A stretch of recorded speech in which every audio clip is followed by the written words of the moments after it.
ეხლა ვართ მაყლის ბუჩქთან. წესით გაზაფხულზე მე ამას უნდა ამოვუბარო, გავმარგლო, გავასუფთავო, მაგრამ მე ვერ წარმომიდგენი ახლა ჩემი ძალების პატრონმა ეს როგორ უნდა გავაკეთო. ამიტომ არის ესეთი ფანტასტიკური ხერხი. რომ მოვთიბავთ, დავაფინოთ კარდონი. ოღონდ კარდონი უნდა იყოს აბსოლუტურად ჩვეულებრივი, არა ფერადი, არა საღებავებით, არა პრიალა, სკოჩიც უნდა მოვაცალოთ, რადგან ეს კორდონი იქნება მთელი სეზონის ბოლოს კორდონისგან თითქმის აღარაფერი აღარ დარჩება, ასე რომ სკოჩები ცალკე იქნება, ის არ იხრწნება და შეიძლება ტერიტორიაზე გაფრინდეს და ქარმა წაიღოს და გაზონსაკრეჭი მანქანის დისკზე დაეხვიოს და შეგვიქმნას პრობლემები. ეხლა რა შვება კორდონი? ჯერ ერთი რომ მიწა რბილი მექნება, ამის გადაბარვა არ დამჭირდება, ფხვიერი იქნება, სარეველები არ ამოვლენ. მერე კორდონს აქვს ესეთი თვისება, ზემოდან თუ კარგად მე დავმულჩავ, ისე რომ დაიტკეპნება დროთა განმავლობაში სადღაც 5 სანტიმეტრი მაინც დარჩეს, 3-5 სანტიმეტრი ეს ბალახის ფენა.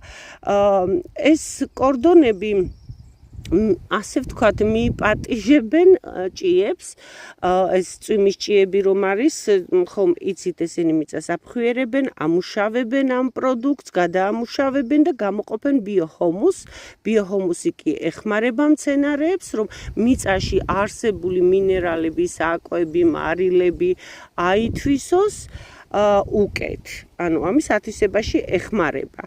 ასე რომ მე მგონი რამოდენიმე პრობლემას ერთდროულად ვჭრი, მთელი სეზონი მე აქ აღარ დაუბრუნდები ამის გასამარგლად, მხოლოდ საკრეფად და სეზონის ბოლოს გასასვლელად. გასვლა მიდევს ერთ-ერთ ვიდეოში, შორტში თუ არ ვცდები, იხილეთ თუ გაინტერესებთ, ოღონდ ჯერ გასვლა იქნება გვიან შემოდგომაზე და ფორმირება. ამას მეტი აღარ ვეხები. ანუ ერთი ეხლა კრეფა და მერე გასვლა და მიმაგრება всё. მეტი არაფერი ამას არ ჭირდება და აი ეს რასაც თქვათ ბაღებში ქმნის მაყვალი, რომ იბუჩქება, რაღაცა პრობლემატური ხდება, თუ ამ პროცედურას ჩაატარებთ, ხომ, ესე იგი გაზაფხულზე ამას, შემოდგომაზე გასვლას, არანაირი პრობლემა აღარ იქნება და მიაქციეთ ყურადღება, რომ ეს ტოტები ყველა